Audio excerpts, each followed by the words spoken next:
Hi, thanks for joining us for the Family Plot, Gardening in the Mid-South. I'm Chris Cooper.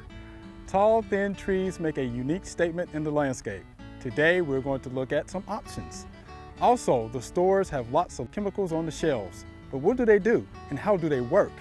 That's just ahead on the Family Plot, Gardening in the Mid-South. Production funding for the Family Plot, Gardening in the Mid-South is provided by the WKNO Production Fund, the WKNO Endowment Fund, and by viewers like you. Thank you.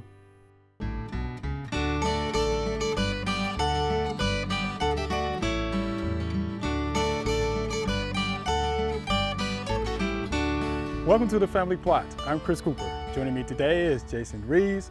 Jason's the horticulturalist at UT Gardens here in Jackson, and Mr. D will be joining me later.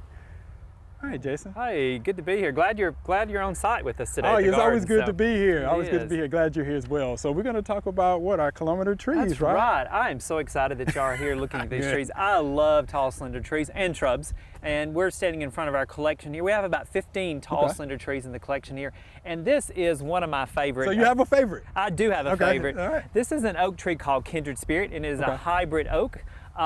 It's just a great plant. This one is about 6 years old, Oh, and I wow. love it for dark green foliage, the kind of silver underside, and it does have an acorn. But it's really Yeah, it tight does, sure growing, as does. you can see here. And so, you know, these tall, slender trees have a place in the landscape, not just architecturally, because this is Okay. beautiful, even when the leaves are off of it, but also if you don't have a lot of room in your landscape. You know, our homes, our properties are becoming smaller and smaller, Sure. and if you don't have room for a full-size tree, many of these trees would work in your properties. So we invite you to come out and look at all of them. But yeah, Kindred Spirit is one of my favorites. Spirit. All right. Is it fast growing? It is relatively fast Okay. growing. Again, this is about 5 years old from Okay. a 3-foot tall Nice. tree. And so we're looking at probably close to 20 feet now. Yeah, I Oh, would every think bit so. 20 feet. So Yeah. has grown really well. And this also is unirrigated up here. We Yeah, plant so I was just them, about to ask you that. when we plant them, if we need to water them, we will. When we do plant them in fall or winter or early spring, Okay. but then they're on their own after Okay, that. they're on So their own. Okay. Any right. major, pest problems we need to be occasionally concerned get a little about? Japanese beetle on the hybrid oaks, but nothing that really hurts it. So. Okay. All right. So let's All take a right. look So at some yeah, other let's go ones. on and see some others.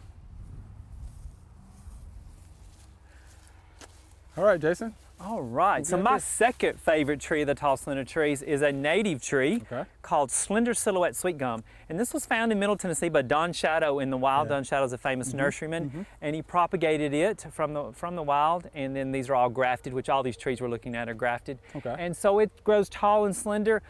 Being a sweet gum, it does produce balls. Yeah, I was it gonna does ask you not about that. produce them every year. Okay. You can actually see where it actually aborted some earlier this year, which is a good thing. They've fallen off early. They're small. But here's one from probably year before last. Right. It does not produce the balls every year, but when it does, they tend to be right around it, so it's easy Okay. to rake up. Okay. One advantage too, being a sweet gum, is very drought tolerant, tough, will grow in pretty much in any conditions. Okay.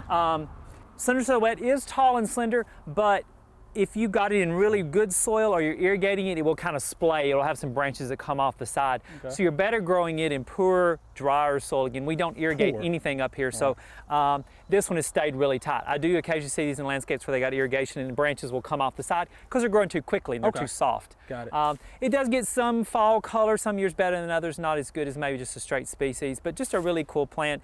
You know, I'm seeing this more and more in landscapes, particularly in parking lots and where you don't have a lot of room, but just a great tough plant. So again, that's Slender Silhouette Sweet Gum. Okay. And it is a hot, dry day today. It is, right? absolutely. How about that? And then our next tree down here is another native. This is our state tree, the tulip poplar. yeah. And this is a cultivar called Arnold. Arnold. And Arnold, again, grows tall and slender. It would actually appreciate a little bit of irrigation. You know, tulip top poplars tend to be a little early to drop leaves in summer or late summer. They'll drop earlier than other trees, particularly in years of drought. So this Okay. would appreciate some water. Again, we don't water it at all. Tulip poplars are also sometimes known to get aphids, a full-size Yeah. tree, and cause honeydew. Okay. Now, because it's tall and slender, if you do have the honeydew, it's going to be right there Yeah. under it. So it's not going to be falling on your Okay. car, so you don't have to worry about that. Again, I see this more and more used in parking lots and areas where you don't have a lot of room. But I love tulip poplar. You know, it has a yellowish bloom with a orange center in the spring. This one does just like the straight species as well. Okay. And then these beautiful, nice green like leaves. that. Another advantage to tulip poplar is when that leaf falls off and you hit it with a lawnmower, it just disintegrates. Oh, nice. It doesn't blow around, it just breaks up really easy, so you really don't have to rake the leaves that's nice. off the tulip poplar, so I really like it for that as well. So again, that's Arnold tulip poplar. Okay. And again, the straight species is the state tree of Tennessee. Okay. It's nice. I like it. All right. And you say it could deal with maybe poor soil? Oh, or it has can. to- It can, okay. absolutely. And it doesn't have to be watered. This one's not, but it will defoliate a little earlier in the Okay, season okay. if you're not able to give it some additional water in periods of drought. Okay, but that's nothing to be overly concerned about. No, it's not Okay. going to hurt the tree. That's the nature of the tree. Okay. So, yeah. Good deal. All right. All right. All right, Jason, what do we have here? So two other trees I want to highlight are both the relatives of each other. One is a Zelkova we're looking at, and the next one we're going to look at is an elm. Nice. So they're closely related, and you'll see the resemblance when we look at the other one. Okay. This is a tall, slender Zelkova called Mushishino. Mushishino. There you go, Got thank you. I have trouble saying that sometimes. I love it. Plants in the elm family are generally drought tolerant. These very much yeah, are. Again, we don't water up here. Nice dark green leaves. And you can see this is real dense. Yeah, it is. It sure And is. a little bit wider at the top. The branches on it, again, are very tall and slender. And so even when it's not in flower, I'm sorry, in leaf, it's very architectural in the wintertime. So you've got these upright nice. branches. And it has beautiful bark that reminds me a little bit of a cherry tree bark. And so Nice. very, very attractive in the winter months as well as during the summertime. So again, Mushishino Mushishino, right. Zelkova. Okay. Do we have to worry about leaf drop or anything like that? No, with this one? that's tough plant and it'll hang on till hang fall on it. So Okay. not any problem with it, and not any insects or disease problems. Okay. And then the next one is the lace bark elm called Everclear, and this is a Chinese elm. As it ages, again, attractive in the wintertime, really can't see very well here, but the bark exfoliates and is attractive, Nice. so you can see that during the winter months. Smaller leaves than the Zelkova, again, a first cousin, and also, again, disease and insect tolerant or resistant. So Okay. a little bit more open in habit. You can see through it a little bit more than you can the Zelkova there, Yeah, but real still a dense. really nice tree. You know, so we've been focusing in on these. I guess I planted my first ones maybe about 10 years ago here at the Wow, gardens. okay. And I've planted them. They're not all the same age. Of course, you can come out and look at these. The gardens here are open daylight to dark year round. The section we've looked at today, with the exception of the first one, was planted about 10 years ago, and they're relatively all the same age. But as I've found them, I've added them to the collection. And they're not always easy to find. They're becoming more Okay, readily available. You know, you just want to check out your local garden center and nursery. If they don't have it, you could ask them maybe to order it. Sure. You know, it's always good to start in advance. Let them know, I'm going to be looking for this. You know, can you get it when you're placing your order? This, you know, they work on their orders in the fall for the next year. Also, mail order sources are a good source for trees. You know, something you'd want to get shipped during the cooler months. You wouldn't want to order one right now and have it shipped. And then if you happen to be local, the UT Gardens here in Jackson, we have plant sales, and we have sold pretty much all of these at our plant sales. And at any given time, we have about 5 of these that we offer at the sales. So kind of focusing in on those trees that don't take as much room up in your landscape. And then if you're here visiting, behind us here on the other side of the driveway is our collection of tall, slender shrubs. Most of those are conifers, most of them are evergreen. There are a few exceptions in there. There's a few hollies and a few deciduous plants, but also just to show people what you can grow if you don't have a lot of room. You know, if you've got a little narrow space that you need some privacy, these trees and those shrubs could also fill that need in the landscape. So to do the job for you, Al, one last quick question for you. When is the best time to plant these trees? So the best time to plant these trees would either be fall or winter or early spring. And we do a lot of our planting here in November and December, but January, February, March is good. Once you get beyond that, you may have to water in periods of drought. So if you can get it planted in the fall or early winter, you're less likely to have to water. It's like they have to the water. Thank you, Jason. We appreciate that so much. All right, thank Appreciate you. it. All right. Thanks for coming out today. Hey, it's good to be here on this hot day, right? Yes. All right.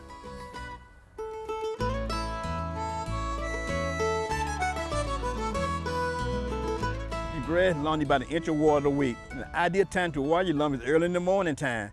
But when you first get started, you might want to check to see how much the sprinkler putting out and know when you get an inch of water down. But once you do that, then you'll know then how long you need to let it run every time. But early morning time is the best time to do that. When you're watering your lawn, you don't want to shadow water your lawn. And that means going out there for about 10 minutes and watering your lawn. What you're doing, you bring those roots to the top of the ground, and then during this hot weather, the sun can scorch those roots and you be doing more harm to your lawn than doing anything else. But you don't want to shadow water. You want to make sure you get an inch of water down to protect those root systems and keep those systems way down in the ground. All right, Mr. D, let's talk a little bit about lawn chemicals, and let's start with the phenoxy herbicides. 2,4-D is one of those. 2,4-D is one of them. The benzoic acids, dicamba is another phenoxy dicamba, herbicide. Been around for a long time. Phenoxy herbicides have been around since 1946, That's a long time. believe it or not.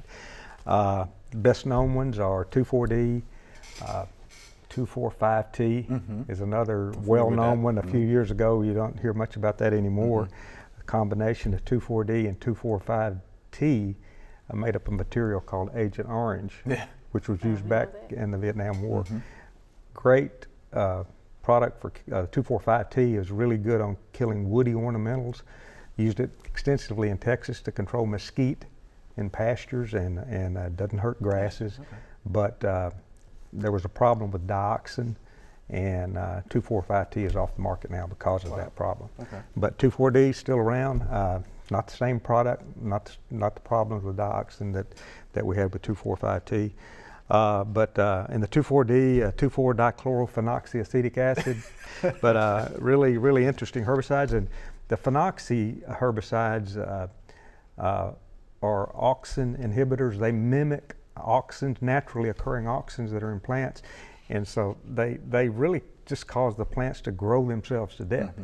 When you treat and they're systemic. They're systemic, meaning that if you get a little bit on a plant, it translocates throughout the whole plant.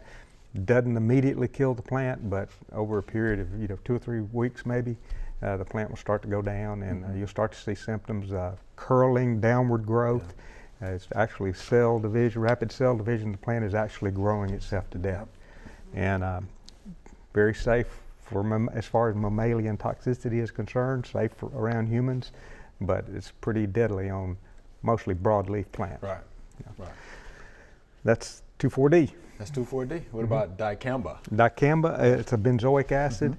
It's also in the phenoxy herbicide family, and works exactly the same way. It's an auxin, type inhibitor, and it causes or mimics the naturally occurring auxin that's in a plant, and basically causes very similar symptoms. A lot more leaf cupping as the leaf is growing and it will cup. With 2,4-D, you have stem elongation, and like a tomato plant may go up and around and back up again, and it looks like kind of spaghetti or something like that. But and there's different salts of dicamba. I know in the last couple of years, BASF and Monsanto have released, and also DuPont have released a less volatile form of dicamba. A lot of dicamba and 2,4-D are present in a lot of lawn chemicals, but read that label. Sure. You do not apply any of these phenoxy herbicides when the wind's blowing 15 miles an hour and you have neighbors next door with broadleaf. Remember, it kills broadleaf weeds. And most of your it plants also kills are broadleaf flowers and That's right. broadleaf shrubs, That's and right. it can damage broadleaf trees. So, and also high temperatures. That's right. If the temperatures are during really hot conditions, don't need to use it. And you don't need to use it when there's a temperature inversion, when there's no wind. When there's absolutely no wind right about sundown, when fog's kind of hanging out there, well, that's kind of what some of these herbicides do. It just hover. Especially the older formulations, which the older formulations of dicamba are what are the dicambas that are present in all of the lawn materials.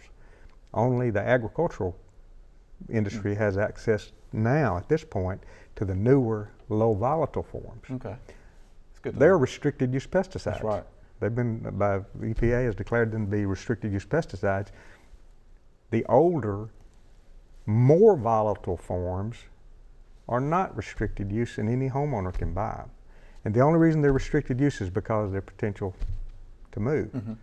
And so it's kind of, we got some work to do there, but if you follow the label, they're really, really good to use in the early spring before a lot of things have greened up. When your target weeds are out there, but the flowers aren't, and Right. you can use them then. But pay attention to when you are responsible for your drift. That's right. It's just like when you're driving a boat, you're responsible for your wake. Well, when you're spraying a pesticide, you're responsible for wherever that goes if the wind's blowing. So what about glyphosate? We hear that Glyphosate? all the time, right? Been around Glyphosate. since the 70s. developed by Monsanto. John Franz discovered in 1970, came on the market in 1974. It is also a systemic, non-selective herbicide. The phenoxys are somewhat selective in that they kill broadleaf weeds or broadleaf plants, and they leave the grasses. That's why it's so good in lawns, it's so good in pastures and things like that. When glyphosate first came out under the trade name of Roundup, it was a non-selective herbicide. It killed anything you put it on, and it did that for a number of years. And then after a time, some weeds began to develop resistance because it was used so much. And a little light bulb went off in somebody's head and said, if we have a weed that has resistance, maybe we can create crops that have resistance. So a brand spanking new technology was developed, Roundup Ready cotton, Roundup Ready soybeans, Roundup Ready corn. Plants, you could plant these crops and spray over the top, and it would kill every weed in that crop and leave the crop. And you may only have to do it a couple of times a year, you know, 1 or 2 applications. So it drastically reduced the amount of herbicides that had to be applied to a field. It reduced the amount of tillage that had to be done. And, but unfortunately, some of those weeds began to, that were resistant, began to crop up. And so we've had to go back and you have to do things a little different. Now farmers have to use, you know, they've along the same lines, they've come up with dicamba tolerant crops. They've come up with 2,4-D tolerant crops, and there will, I'm sure there will be others as we go down the road. But farmers there's no longer a magic bullet. You know, farmers now have to use pre-emergent herbicides, and they have to target. It's kind of like, you know, we tell you to do, homeowner, when you have an insect out there, identify what the insect is, and then use what you know will kill that insect. Or to control it. If it needs controlling, it may not need controlling, you know. And but glyphosate is one of the most widely used herbicides in the world, and still very widely used. The patent expired, I think, in 2000, and so there are a lot of generic glyphosates out there, and that's. But again, read the label on that as well. Read the label. Labels are actually very interesting. And they tell you, you know, how to use the product, how to dispose of it, what to wear, how to be safe with it. Very, very interesting. Very interesting. Okay, so the last one, Sethoxydim. Sethoxydim. That's under the trade name of Post. It's also there's several trade names that homeowners use, but it is a selective post-emergent herbicide that primarily kills grasses. This is just the opposite of the phenoxy herbicides. They kill the broadleaves and kill grasses. The Sethoxydim will leave the broadleaf and kill grasses. And so you can actually spray it over the top of like strawberries, soybeans, and things like that, and it won't hurt the broadleaves. It'll kill the grasses. But it's also a systemic, and it takes it a while. The systemics usually take a while to work. You know, glyphosate and most of these systemics may take a week or two, but most of the herbicides that homeowners use are going to be systemic in nature. All right, that's some good stuff. It's a good lesson. All right. Interesting stuff. All right, and again, always read and follow the label.